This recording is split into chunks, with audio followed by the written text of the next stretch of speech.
Calvino dizia: não podemos descansar nas promessas de Deus sem obedecer seus mandamentos. Muitas pessoas acusam os reformadores, não é, de proclamar as doutrinas da graça de tal maneira que as pessoas não obedeceriam a Deus. Não há nada nem parecido com isso nos escritos dos reformadores. Muitas pessoas dizem: olha, se nós fomos predestinados, então aquela pessoa predestinada pode viver em pecado porque ela está salva. Essa pessoa nunca leu a Bíblia seriamente. Então uma das doutrinas da graça é a perseverança final dos santos. Isso não dá de forma nenhuma a ideia de que o homem pode pecar e ser salvo. Ele fala sobre a perseverança, que os filhos de Deus, os verdadeiros filhos de Deus, perseveram, não é, em obedecer a Deus. E as pessoas têm ideia exatamente oposto do que a Bíblia ensina, os reformadores ensinaram, e muitas pessoas, a despeito de Calvino, por exemplo, dizer isso: não podemos descansar nas promessas de Deus sem obedecer seus mandamentos. Muitas pessoas descansam nas promessas de Deus sem obedecer a Deus. Eles acham que de fato podem descansar nas promessas sem ter nenhum compromisso com os mandamentos de Deus. As pessoas até creem que a nova aliança é exatamente nós estarmos livres da obediência. Nós somos salvos sem obedecer, podemos descansar numa promessa sem obediência. Oswald Chambers diz: olha, o melhor critério para medir a vida espiritual não são os êxtases, mas sua obediência. Se você quer medir sua vida espiritual, você deve medir tão somente pela obediência a Deus. Muitas pessoas hoje fazem exatamente o oposto. Elas medem a vida espiritual pelos êxtases, pelos que elas sentiram lá quando estavam orando, se choraram, se não choraram, ou se caiu fogo na hora do culto, não é? Elas medem por padrões falsos. Então, um puritano disse: olha, o amor sem obediência é um substituto satânico, diabólico para o plano de Deus. A questão é: nós acreditamos nisso? Nós temos absoluta certeza no coração de que temos descansado nas promessas de Deus, porque temos obedecido a uma promessa para nós em Ezequiel. Deus disse: eu porei a minha lei no íntimo deles. Essa é a nova aliança. Eu colocarei minha lei no íntimo do coração deles. A questão é: os mandamentos são compatíveis com o amor, queridos? As pessoas exaltam o atributo do amor de Deus, que deve receber toda a glória, toda a honra, não é? Porque Deus, alguém não define o que é amor e Deus tenta cumprir o que foi definido. Deus é amor. Deus é a definição do amor. Muitas pessoas acham que não, que amor, não é? O amor de Deus supera a completo desprezo aos seus mandamentos e salva as pessoas. Muitas pessoas acreditam que isso é amor. Elas descansam nas promessas de Deus sem obedecer a Deus, porque elas acham que pelo fato de Deus ser amor, elas serão salvas. E as pessoas falam do amor incondicional de Deus para se basearem. Agora, nós corremos um grande risco, porque as palavras hoje, elas querem dizer outra coisa, não é? Elas ganham um significado mundano, e a partir daí, tudo que essa palavra expressa nada mais é do que um mundanismo e não conformidade com a palavra de Deus. Jesus, ele abala todas as noções comuns que as pessoas têm. Por exemplo, essa noção de que os mandamentos não combinam com o amor. O amor é aquilo que não se importa se está sendo desobedecido ou não. Esse é o padrão da nossa geração. Os pais dizem que amam os filhos, então não importa o que os filhos fazem, eu vou apoiar meu filho, porque eu amo. E as pessoas acham que essa é uma definição aceitável de amor. O problema é que quando nós redefinimos diabolicamente as palavras, nós começamos a atribuir esses significados a Deus. E nós começamos a achar que mandamento e amor não combinam, porque o verdadeiro amor, ele supera o fato de alguém não nos obedecer. Ele não se importa. Ele vence isso. Mandamentos e amor não combinam. Você não dá ordem a quem é amado, e você não tende a amar a quem você dá ordens. Essa é a ideia comum. No amor a gente aceita as pessoas, aceitamos as pessoas que amamos, e nossos filhos, nossas relações, porque ordens da ideia de hierarquia militar, não é? Ordens, princípios, não se coadunam com um relacionamento amoroso entre as pessoas, entre Deus e os homens, pais e filhos, irmãos.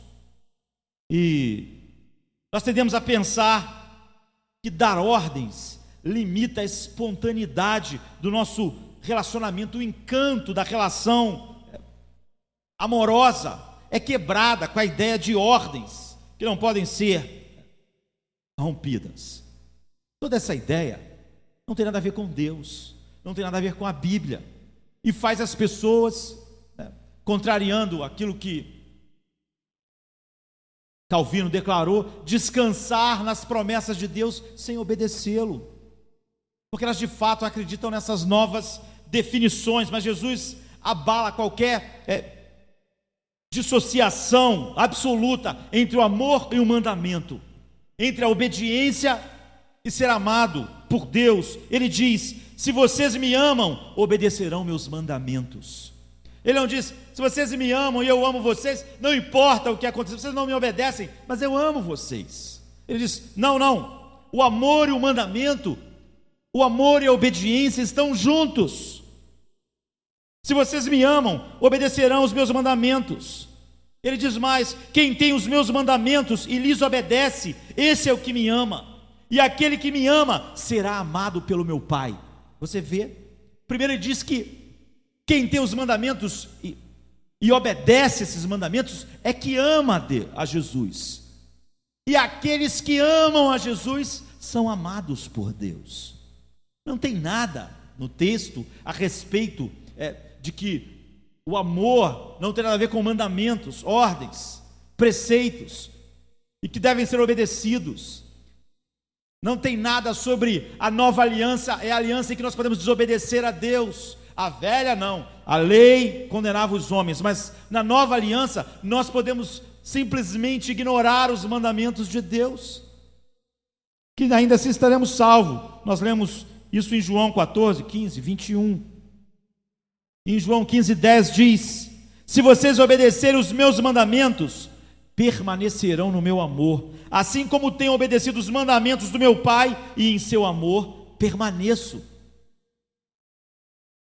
Sabe, uma maneira de continuar nesse amor é obedecendo. Como eu obedeço os mandamentos do meu Pai. O meu Pai quis que eu morresse na cruz, aqui estou eu. Isso é amor. O amor do pai para com o filho não é o filho dizer: não vou fazer o que você quer. A ideia de que o amor e mandamentos não podem estar juntos causa o absurdo na Trindade, porque Jesus obedeceu os mandamentos do Pai. E, no entanto, essa relação de amor entre Jesus e o Pai é a coisa mais forte, é a energia mais forte de todo o universo. Se nós pensarmos em termos de mandamentos e obediência, nós vamos ver que obedecer os mandamentos, ainda que sejam tremendamente penosos, não impediu Jesus de desfrutar do amor do Pai. Jesus nunca pensou: se o Pai me amasse, não me daria mandamentos. Se o Pai me amasse, não teria um mandamento que me fizesse tomar a cruz, morrer, apanhar, ser envergonhado. Isso não é amor. Se Ele me ama sem eu obedecê-lo. Não. Ele diz: não. Assim como eu obedeço o Pai e permaneço no seu amor, Ele espera que nós pensemos a mesma coisa que Ele pensa em relação ao Pai. Ele espera que nós não olhemos os mandamentos de Deus como algo que entre em conflito com o seu amor. Porque Ele diz: eu em tudo obedeço o Pai, em tudo eu faço a vontade dEle. Por quê? Porque eu amo e Ele me ama. Então o amor dá mandamentos e o amor obedece. Essa é a relação entre o pai e o filho. Então, o fato de Jesus dizer para nós: aqueles que têm os meus mandamentos e os guarda, esse é o que me ama. A obediência até sacrificial, não coloca em risco a nossa relação de amor. Pelo contrário, é essencial nós percebermos isso, porque o relacionamento da aliança, não é, que nós temos com Deus por meio de Cristo, de maneira nenhuma é uma aliança sem mandamentos. A ideia de que a nova aliança é uma aliança sem mandamentos, é uma aliança só de intenções, é uma aliança só de amor, no sentido de que eu posso esperar nas promessas de Deus sem obedecê-lo, é uma noção completamente antibíblica. Nós não vamos encontrar isso em nenhum lugar da Bíblia, nem nos lábios de Jesus, nem dos apóstolos, nem no Velho Testamento, nem no Novo. A diferença entre a antiga e a velha aliança não é que numa havia uma lei que tinha que ser obedecida e na outra não há lei nenhuma. E por isso nós podemos simplesmente declarar fé em Cristo e vivermos uma vida que o desonra, que não lhe obedece. Que essa é a diferença entre a nova e a velha aliança. Então a nova aliança oferecida por Deus em Cristo não é uma aliança sem mandamentos. Não é a ausência de mandamentos que faz ela ser diferente da velha aliança. Pelo contrário. E é bom nós olharmos as palavras, enxergando tudo aquilo que o mundo impôs às palavras, para que nós tenhamos teologia saudável. Nós falamos: Deus nos amou incondicionalmente. É óbvio que muitas pessoas que falam isso estão querendo ensinar algumas coisas boas e corretas. Mas é óbvio que muitas pessoas, ao falarem essa palavra, estão pensando em outras coisas antibíblicas e diabólicas. E de fato, o amor de Deus é mais do que isso, não é? É mais do que essas palavras podem dizer. As pessoas querem afirmar algumas verdades quando elas falam que Deus nos ama incondicionalmente. Elas querem dizer que esse amor de Deus por nós é o oposto de uma manipulação, julgamento. E isso contém algo de verdade. Elas querem dizer que o amor de Deus é paciente, não é?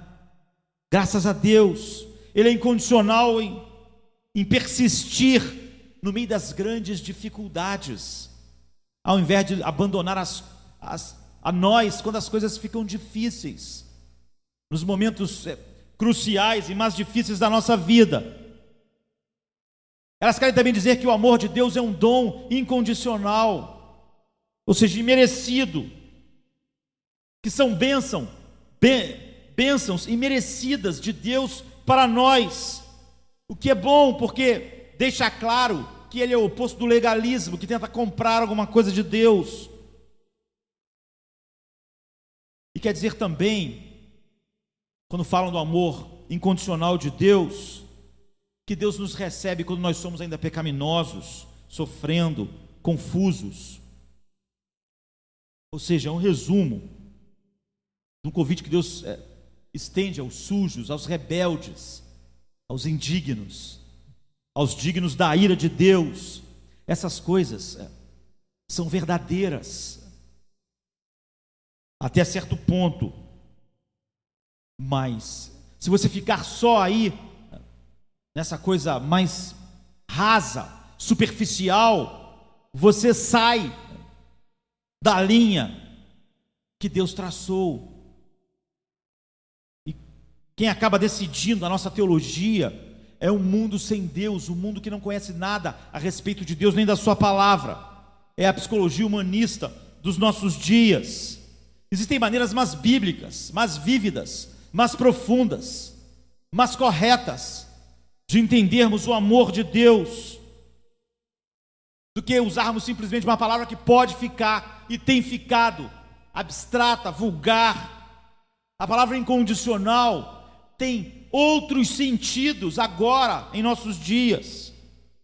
A Bíblia nos dá metáforas, histórias, mais vívidas, mais específicas, de modo que simplesmente usar o amor incondicional não expressa aquilo que a Bíblia fala sobre o amor de Deus, nos faz ter uma ideia falsa e nos levar para um caminho perigoso, de perdição. Em primeiro lugar, não é verdade que a graça imerecida, e ela é imerecida, é estritamente incondicional, ou seja, que não há condições para a graça e o amor de Deus em nossas vidas. Jesus, ele abriu caminho para nós experimentarmos o amor bíblico, o amor de Deus, o amor que flui da mente de Deus, do coração de Deus, e ele fez isso cumprindo duas condições. Não é verdade que Deus nos ama porque nós nos arrependemos, ou Deus nos perdoa porque Ele é amor. Não, Ele nos perdoa porque as condições foram preenchidas por Cristo. Não há na nossa salvação algo incondicional no sentido de que não havia coisas a serem cumpridas para que Deus nos perdoasse. Ele, em dois sentidos, Ele cumpriu essas condições. Ele teve uma vida perfeita, de obediência perfeita a Deus, uma vida que mostrou o amor que os seres humanos deviam ter por Deus, o amor que obedece, o amor que faz de Deus a razão da existência e de cada escolha, cada segundo da vida. Jesus viveu assim, ele nunca pecou. Isso é o verdadeiro amor. Esse é o amor que de fato define a palavra para nós. Como ele disse: se vocês tiverem meus mandamentos e os guardar, vocês me amam. Ele diz: é assim que eu amei meu Pai. Não há nada que ele disse que eu devia fazer que eu não cumpri. Jesus não pensou como muitas pessoas, que se Deus deu um mandamento que era difícil, é porque Deus era duro e não amava. Isso é uma definição barata e pueril dos nossos dias, que permeia toda a sociedade, das famílias a todas as outras relações. Que amar é não dizer não, que amar é não falar, impor os limites e ter consequências quando isso é quebrado. Então ele viveu uma vida de perfeita obediência à vontade moral de Deus, e ele morreu uma morte substitutiva perfeita por nós, pagando cada ofensa que nós tínhamos feito a Deus. Isso é amor incondicional, no sentido que não há nenhuma condição. Olhe para a cruz e veja se o amor de Deus é um amor sem condição nenhuma. É um amor que aceita as pessoas simplesmente porque Ele as ama, passando por cima de todas as outras coisas que Deus é. É óbvio que não, a cruz diz para nós não. E que o amor é menor do que incondicional? Ele é maior, ele é melhor. É o amor que nós precisávamos. As pessoas agora usam a palavra incondicional para comunicar uma ideia de aceitação livre dessa verdade detalhada, especificada por Cristo. As pessoas falam que se nós amarmos, nós vamos aceitar as pessoas como elas são. Que isso é amar. Aceitar nossos filhos, aceitar o amigo, aceitar o mundo, aceitar a sociedade, cada um como é. Amar incondicionalmente, não importa o que o outro é.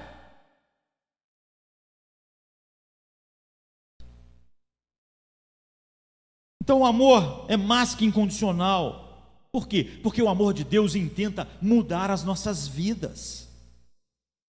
O amor de Deus não intenta nos amar e deixar como nós somos. Ele intenta em transformar e nos mudar completamente e fazer de nós a imagem do seu Filho.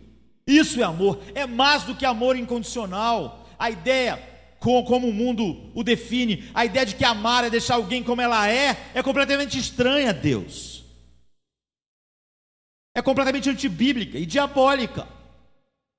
Se o amor de Deus, por mim, me deixasse como eu era, eu iria para o inferno. Não sei se nós poderíamos chamar isso de amor, ainda que as pessoas gostassem de dizer que ele é incondicional. Para muitas pessoas, amor incondicional é simplesmente dizer para as pessoas: você está ok, a sua vida como você está vivendo está boa. Que isso é incondicional. É dizer, você não precisa mudar nada, você precisa continuar como você é.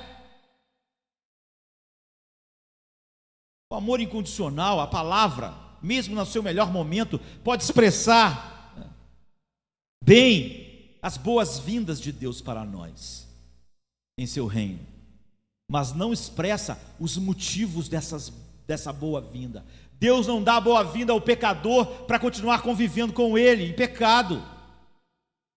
O motivo de Deus nessa boas-vindas é completamente diferente, não é? Então o amor incondicional que as pessoas acreditam hoje, ele carrega uma bagagem cultural, ele é casado com outras palavras, como tolerância, aceitação, afirmação, que tudo está legal. É uma filosofia que diz que o amor não deve impor valores, que o amor aceita o outro com seus valores morais, com aquilo que ele é, que assim nós devemos, e Deus deve amar as pessoas, que o amor, o verdadeiro amor, não impõe valores, expectativas ou crenças sobre o outro. De fato, a psicologia humanista tem até um nome para isso, não é? Ela chama de aceitação positiva incondicional. Aceite, pai, o seu filho, aceite, mãe, a sua filha, aceite vocês uns aos outros, amem. É óbvio que essa definição é completamente antibíblica e diabólica. Nós podemos e devemos ter definições bíblicas que são muito maiores e santas, perto de algo tão profano assim. Dizer o amor de Deus é um amor incondicional é pouco, não é? Mais do que dizer, olha, uma vela acendida num quarto escuro é como o sol. É verdade, é uma analogia. Uma vela num quarto escuro tem algumas coisas que o sol tem. Ilumina, não é? Tem calor, mas ela é infinitamente diferente daquilo que o sol é. Então, nós não começamos com uma analogia tosca, se nós podemos falar a respeito do sol, porque uma vela num quarto escuro tem mais coisas em comum do que coisas comuns com o sol. Então, nós fugimos de analogias que não nos ajudam. Nós devemos começar com o sol brilhando. Então, a vela perto dele não é nada. Nós não devemos nunca pegar algo vil, não é? Tentar achar alguma coisa nele que possa servir de analogia para Deus e depois tentar impor isso a Deus. Era como tentar impor, é pior, a vela ao sol. É simplesmente fato, mentiroso. Quando você observa o amor de Deus, ele é muito diferente do que uma aceitação positiva e incondicional da psicologia. Aceitarmos e aceitarmos, porque a psicologia moderna é a fundação das noções contemporâneas de amor incondicional. Então, quando a igreja fala sobre amor incondicional, o que as pessoas entendem é a mensagem da psicologia secular, de tolerância. Isso é amar para o mundo, deixar as pessoas nas mais profundas trevas, mas não Deus. Deus não me aceita apenas como eu sou, Ele me ama a despeito do que eu sou. É isso que faz eu poder chegar em seu reino em Cristo. Mas Ele me ama o suficiente para mudar a minha vida e ter me predestinado antes da fundação do mundo para sermos a imagem do seu Filho amado. Esse é o seu alvo, esse é o seu objetivo infalível: fazer de homens indignos como o seu Filho perfeito por toda a eternidade. Esse amor é muito melhor do que incondicional. Esse amor é muito melhor do que um amor que me deixa na minha miséria, na minha tragédia, que simplesmente diz: eu te aceito, mesmo sabendo que o fim será a minha destruição.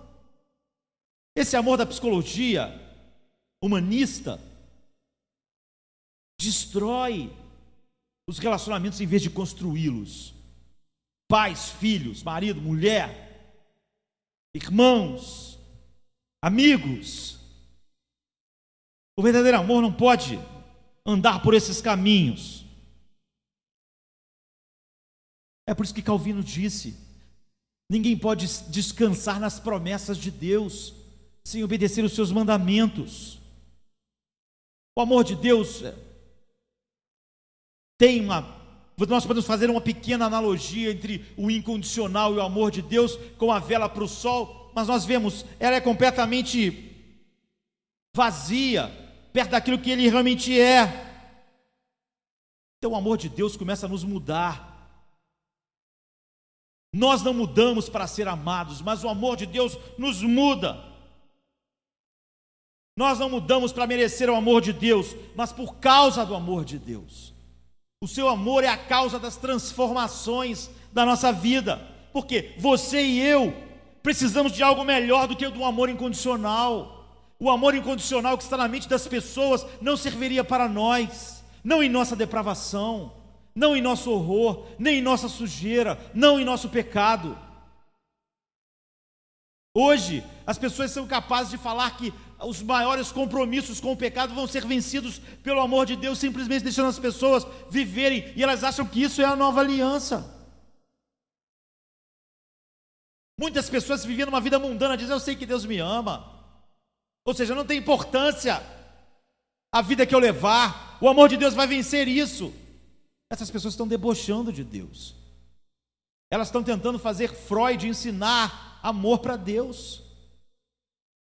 Elas estão tentando impor a Deus a definição de um homem ímpio, de um homem ateu.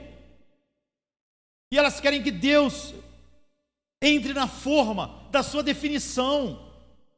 Esse caminho pode levar a nenhum outro lugar a não ser ao inferno. Não honra a Deus. E é um amor que não serviria para nós. Amar alguém a despeito do que a pessoa é, deixando ela ir pelo caminho que ela quer ir, é deixar a pessoa ir para a destruição. Isso é assim em relação aos nossos relacionamentos. Quando nós somos assim com nossos filhos, nós não os amamos. Quando pais criam seus filhos sem inculcar na mente deles dia e noite que a relação com Deus é a coisa mais importante, essa é a espécie de amor pelos quais os filhos vão lamentar para o resto da vida, quando estiverem no inferno. A longo prazo, ninguém vai entender isso como amor. Ninguém vai odiar tanto essas definições. Você precisa de algo muito maior do que o amor incondicional na definição dos nossos dias. Você precisa da coroa de espinhos. É assim que Jesus recebeu o amor de Deus, obedecendo. Você precisa do toque que deu vida ao filho da viúva de Naim, sabe? A voz que chamou Lázaro para fora. Não do amor que deixa você apodrecer para sempre. Você precisa da promessa que o ladrão arrependido ouviu de Deus. Precisa saber que Deus diz para nós: não te deixarei, nem desampararei. Ele não é só um Deus que dá a sua lei, Ele diz: eu estarei lá. Você não vai passar pelo fogo sem que eu esteja lá, nem pelas águas. Quando a sombra da morte chegar perto de você, eu estarei lá. Na hora que tudo ficar mais difícil para obedecer, eu estarei lá contigo. Nós precisamos, e você precisa de um pastor, de um lavrador para cuidar do seu coração, de um pai, de um salvador. Esse é o amor de Deus. Você e eu precisamos nos tornar como aquele que nos ama. Precisamos nos tornar, porque todas as pessoas que Deus, antes da fundação do mundo, predestinou para se tornarem conforme a imagem de Cristo. Precisamos ser completamente transformados. Em vez de ansiarmos por um amor que não nos transforme, um amor incondicional, não é? Entre aspas, que diga: você aceita a si mesmo, Pode ficar assim mesmo, meu amor vence isso. Nós precisamos ser transformados à imagem de Cristo, ou nós não estamos entre aqueles que Deus predestinou para a sua glória. Você precisa do melhor amor de Deus, você precisa do melhor amor de Jesus. A definição de amor na Bíblia é completamente diferente. Paulo expressa negativamente o andar em amor, não só positivamente. Isso é impressionante, porque mesmo as pessoas que conhecem Deus hoje, elas não olham assim. Na moderna atmosfera de opinião, em que as pessoas presumem superficialmente que quem ama nunca diz não. Quem ama nunca diz não, e não só diz, como faz cumprir o que é dito, ou pune quando não é dito. Essa é a atmosfera que nós vivemos, é isso que nós aprendemos. Este é um conceito radicalmente errado. Se você ler os primeiros versículos do capítulo 5 de Efésios, Paulo dá uma substancial listas de práticas que o amor nunca fará. Jesus diz: quem não me obedece não me ama. Esse é o tom de todo o cântico do Novo Testamento. Quem apela para ser salvo, não desejando obedecer, cospe na face de Deus, não ama. Paulo, quando fala sobre o amor, ele dá uma lista de coisas práticas, não exaustiva, ou seja, não completa aqui em Efésios 5. Lista essa que o amor verdadeiro vai dizer não a essas práticas. Andar no caminho de Deus significa rejeitar outros caminhos. Aceitar o que Deus diz sobre a vida inclui não aceitar a opinião de mais ninguém a respeito da vida que não esteja de acordo com aquilo que Deus disse. Por que é assim? Porque a Bíblia diz que o amor é o cumprimento da lei. Portanto, o amor recua ante a quebra da lei de Deus. O amor sabe que há muitas atividades que ele tem que dizer não. A ideia de que amor é não dizer não é uma doutrina ensinada por Satanás. Você depois pode ler Romanos 13, de 8 a 10. E no capítulo da Bíblia que fala sobre amor da maneira mais tocante, e que as pessoas mais guardaram no coração, no 1 Coríntios 13, é uma lista de não. O amor não é invejoso, o amor não trata com leviandade, o amor não se ensoberbece, o amor não se porta com indecência, o amor não busca os seus interesses, o amor não se irrita, o amor não suspeita mal, o amor não folga com a justiça. A diferença básica que há entre a nova e a antiga aliança é o a generosa capacidade que Deus dá para os homens poderem obedecer o seu amor, os seus mandamentos. Isso não foi derramado tão plenamente e abundantemente na velha aliança como é agora. Como está em Deuteronômio 29:4, a Bíblia diz: mas até hoje o Senhor não lhes deu mente que entenda, ou olhos que vejam, ou ouvidos que ouçam. Essa era a velha aliança. O aspecto e a novidade da nova aliança não está na ausência da lei, não está na ausência da obediência, é no oposto. A nova aliança está alicerçada na promessa divina, que está em Ezequiel 36, 27 e Jeremias 31, 33. Porei a minha lei no íntimo deles e escreverei nos seus corações. A nova aliança é Deus escrevendo as suas leis em nossos corações, não a ausência da lei moral de Deus. Em Ezequiel 36, 27, porei o meu espírito em vocês e os levarei a agirem segundo os meus decretos e a obedecerem fielmente as minhas leis. Isso é a nova aliança. Eu vou levar vocês a isso, eu vou dar o meu espírito, eu vou encher vocês de um poder capacitador para obedecer as minhas leis finalmente. Quem fala sobre a nova aliança, sobre um ambiente onde nós podemos não obedecer a Deus e o seu amor supre isso, está debochando, pisando na nova aliança. E essa nova aliança foi escrita com o sangue de Cristo. E não há outra provisão de Deus a não ser a nova aliança. Então, o que torna possível o amor de Deus entre nós e Deus, que dá ordens, que tem leis,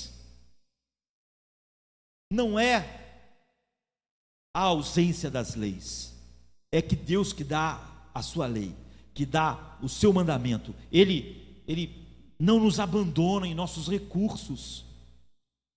Ele não nos dá a sua lei e diz: agora eu quero ver se vocês vão conseguir, quero ver se a força de vocês vai ser suficiente. Ele se aproxima de nós e dá a si mesmo para nós, para que nós cumpramos aquilo que o agrada. Ele concede poder para obedecer os seus mandamentos. Isso é a nova aliança. Outro dia eu estava conversando com um irmãozinho aqui da igreja. Alguém estava falando para ele que viver uma determinada prática do pecado não tiraria a relação de um homem com Deus. Na verdade, por fim a pessoa chegou à conclusão: o pecado não tem nada a ver com a salvação, já que Deus nos aceita em Cristo incondicionalmente. Essa doutrina não é bíblica.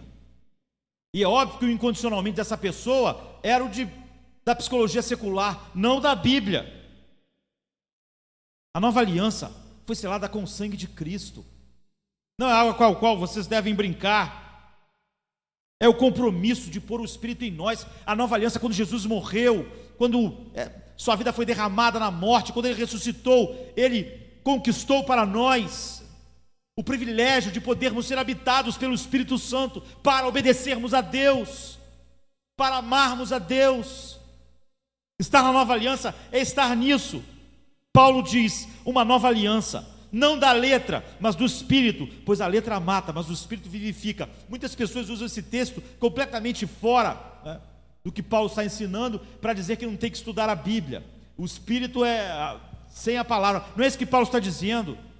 Ele está dizendo que a nova aliança garantiu o Espírito em nós. Sem esse Espírito capacitador, a lei externa de Deus nos mata.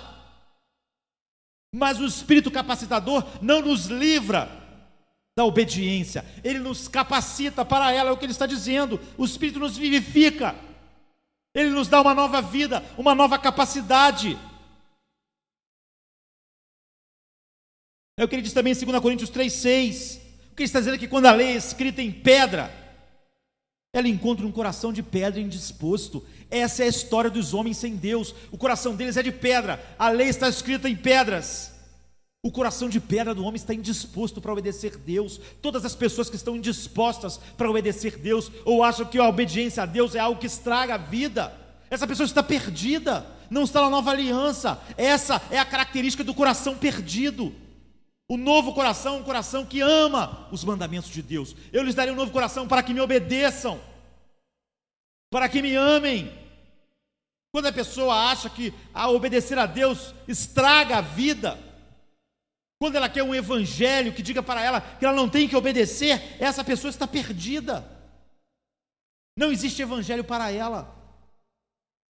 A nova aliança selada com o sangue de Cristo fala sobre a capacitação toda poderosa do Espírito Santo para amarmos e obedecermos a lei de Deus.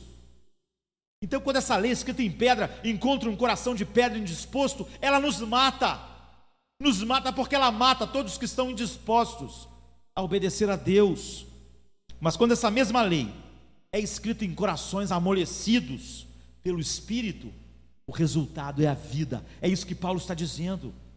Quando a lei de Deus é escrita em nosso íntimo, então o resultado é vida eterna.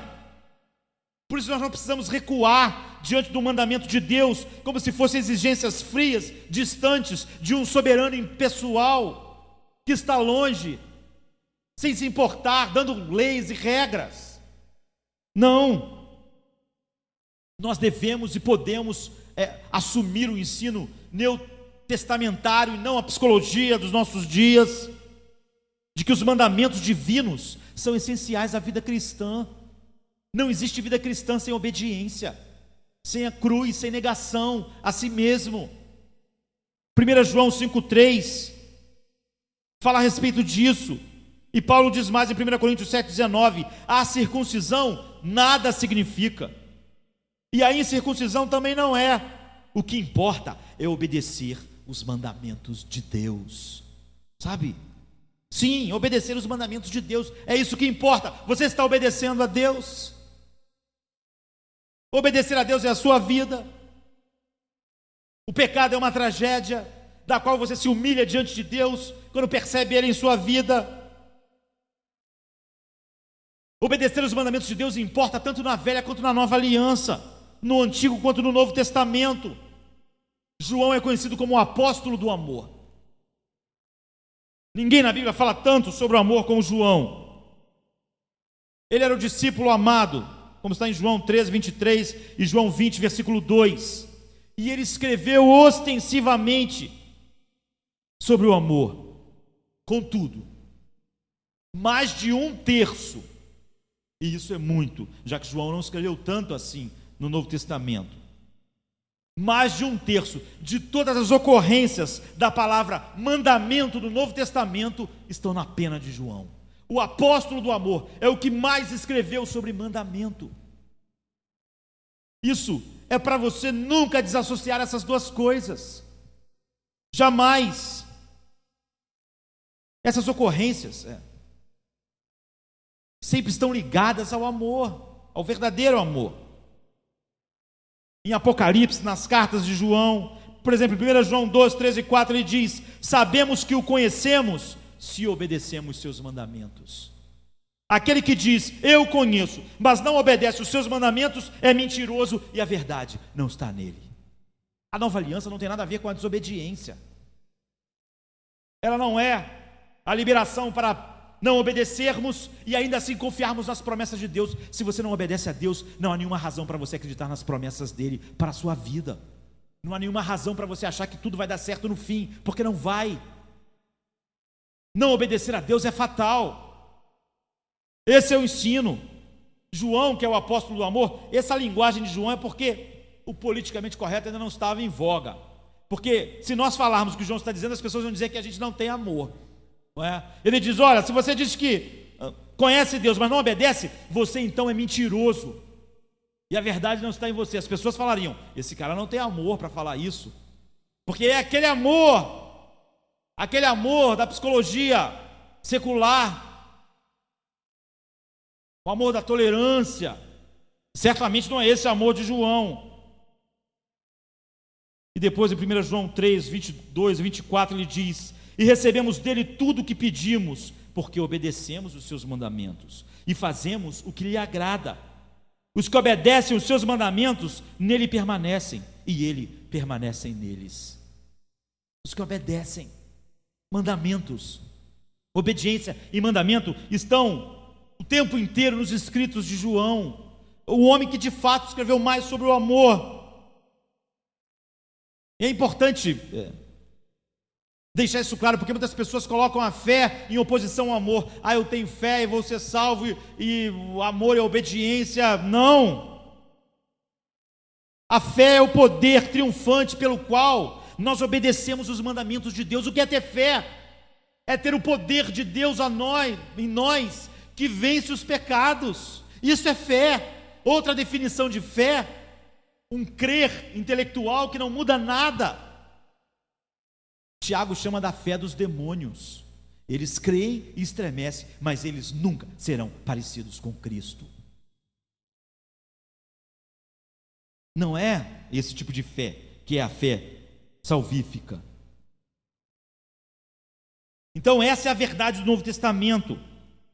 É a dinâmica espiritual do Novo Testamento. É o poder do Espírito Santo nos capacitando a obedecer pela fé na graça de Deus, que opera agora e opera até o fim das nossas vidas. É por isso que existe a doutrina da perseverança final dos santos, eterna.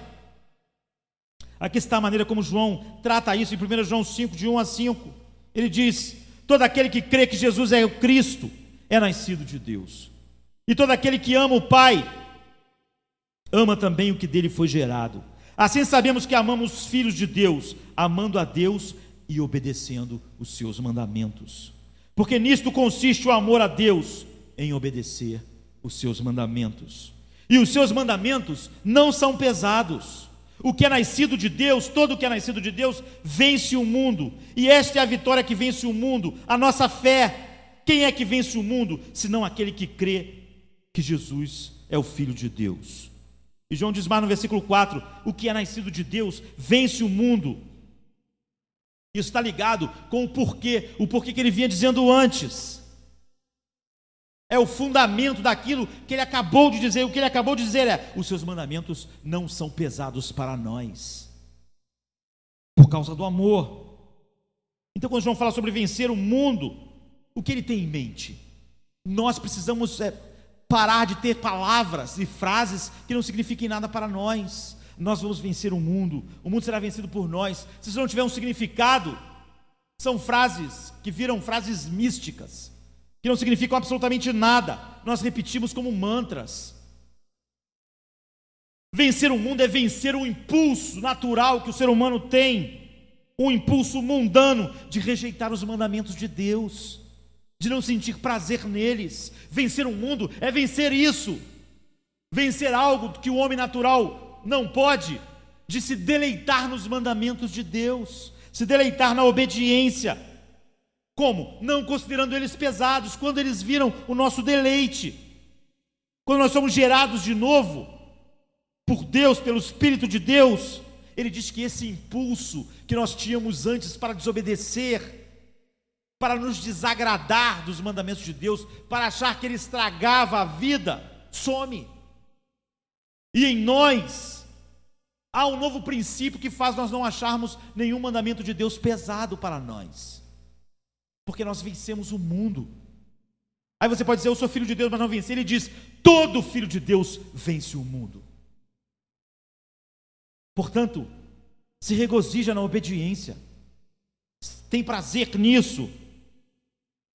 Então quer dizer que, de maneira que alguém, quando é gerado de novo, tudo vira um prazer e não um fardo. É isso. Esta é a vitória que vence o mundo, a nossa fé. Essa fé, não a fé dos demônios, não aquilo que crê somente que Jesus é o Filho de Deus. Isso os demônios diziam: nós sabemos que tu és o Filho de Deus. Eles creem nisso, mas eles não têm a fé que é implantada em nós como um dom de Deus na regeneração. Esta é a vitória que vence o mundo, a nossa fé. Em outras palavras, a geração da fé, não é? É a forma com que Deus age em nós, na regeneração provinda de Deus, e que vence as características do nosso coração, as características mundanas, que fazem a gente não sentir prazer em Deus, nem em seus mandamentos. Sempre que alguém estiver discutindo contigo a respeito de desobedecer a Deus e estar salvo, sabe, aquela pessoa está perdida. Não vale muito a pena continuar discutindo, quando alguém já decidiu que os seus pecados é melhor do que Deus, e ainda quer discutir a respeito disso. Deus nos torna dispostos a crer quando nos regenera, sabe? Nós não somos regenerados porque ficamos dispostos a crer. Como Pedro disse em 1 Pedro 1,3, nos regenerou para uma viva esperança. É a graça de Deus, é a fé na graça de Deus, na nova aliança que prometeu que nos capacitaria com um novo coração a obedecer os seus mandamentos, a não achá-los pesados, a nos deleitar em Deus, deleitar na sua palavra. Então João, quando diz o que é nascido de Deus vence o mundo, ele acrescenta: esta é a vitória que vence o mundo, a nossa fé. Ou seja, é a capacitação vinda de Deus pelo novo nascimento de vencer o mundo.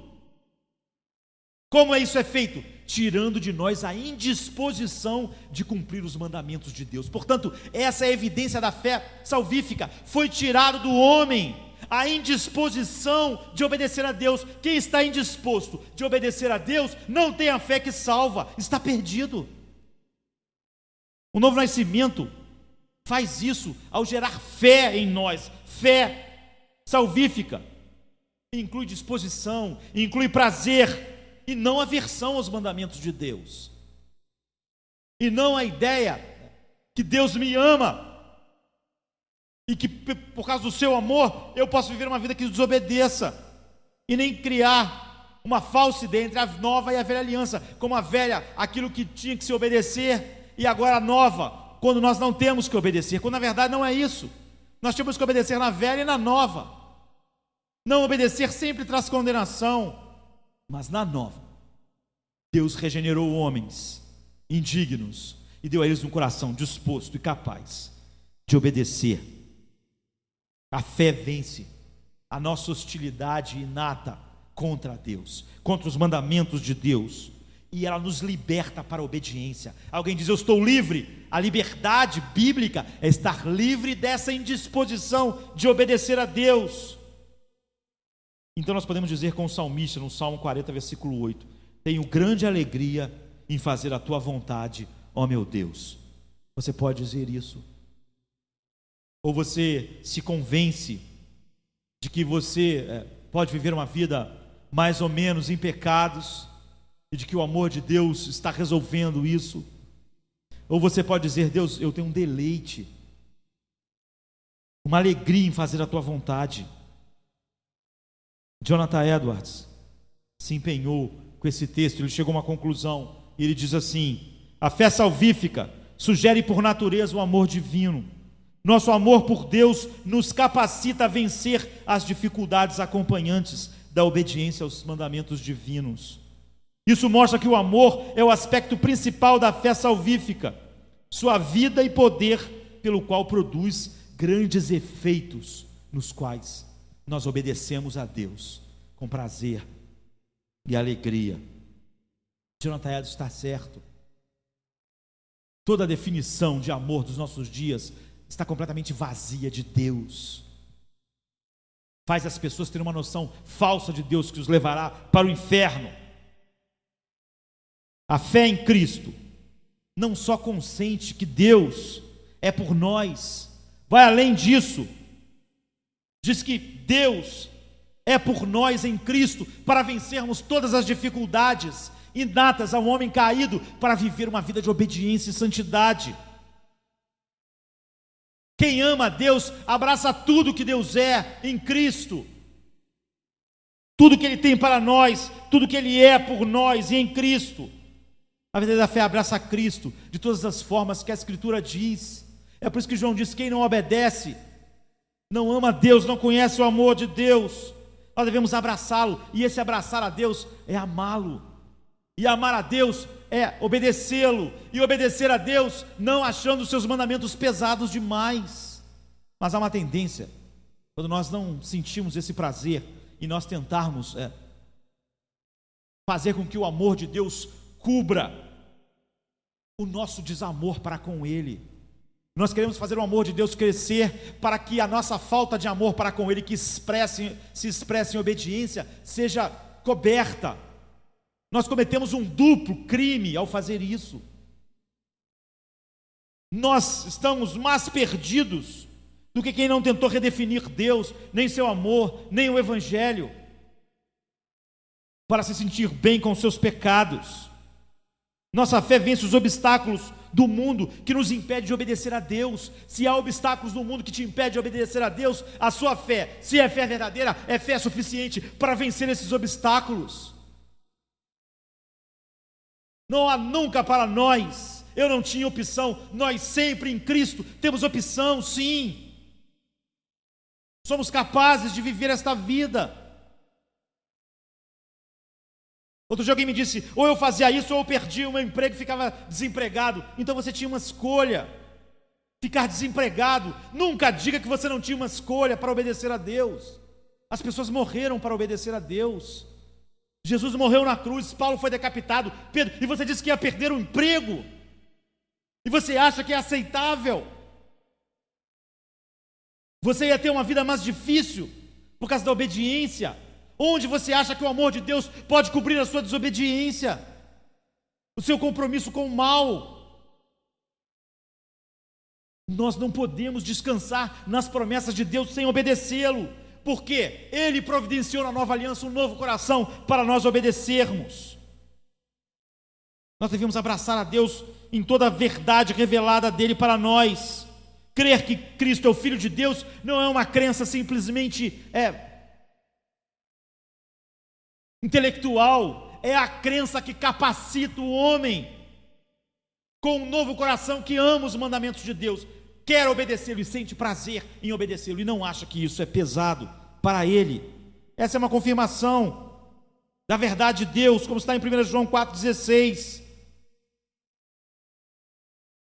Sabe, eles confiam João diz, no amor que Deus tem para nós. Por isso eles podem obedecer, eles sabem, Deus me ama, eles deu uma ordem, essa ordem dele me levará até os leões, mas eu sei que ele me ama, e porque eles sabem isso, nesse novo coração, então eles enfrentam os leões.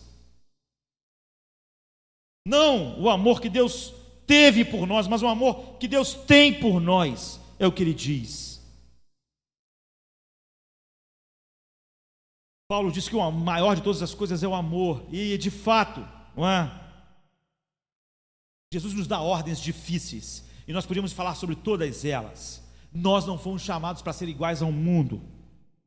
Jesus, por exemplo, em Mateus 5:44 diz, mas eu lhes digo, amem seus inimigos e orem por eles, orem por aqueles que vos perseguem. Então eu estava vendo sobre 2 missionários que foram sequestrados, e depois de vários meses no cativeiro, foram assassinados. É isso que Deus está dizendo, ame essas pessoas. Quando nós pensamos sobre os mandamentos de Deus, nós pensamos, isso é impossível. Como alguém pode amar alguém que sequestra, mantém em cativeiro e depois vem assassinar 2 homens de 42 anos de idade que estavam fazendo a vontade de Deus, pregando a verdade? Como nós podemos fazer isso? Jesus diz, ame-os, ame-os. Se eles matarem vocês, ame-os. Se eles tomam seu pai, ame-os. Se eles destroem sua família, ame-os. Ame os seus inimigos. A pergunta é, como nós podemos fazer isso? Muitas pessoas são cínicas, veem esses textos e dão um risinho, como quem diz, ninguém vive isso. Ou seja, Deus é mentiroso. Mas Jesus nos dá a chave para isso, a mesma chave que serve para todas as outras portas pelas quais nós temos que passar. Em Mateus 5, de 11 e 12, nós estamos encerrando, ele diz, bem-aventurados serão vocês quando por minha causa os insultarem, os perseguirem e levantarem todo tipo de calúnia contra vocês. Alegrem-se e regozijem-se, porque grande é a sua recompensa nos céus, pois da mesma forma que perseguiram os profetas que vieram antes de vocês. A coisa extraordinária é que Jesus não diz só que vai nos dar capacidade de suportar os maus tratos e todas as dificuldades de todos os outros mandamentos de Deus para nós, mas ele diz que nós vamos nos alegrar neles. Isso parece impossível, parece inatingível. Como eu posso me alegrar em ser perseguido? Se eu conseguisse me alegrar em ser perseguido, eu conseguiria amar, não é? Aquele que me persegue. É porque eu não consigo sentir nenhuma alegria com qualquer coisa desconfortável, é que eu não posso amar quem faz qualquer coisa que me seja desconfortável. Esse é o problema.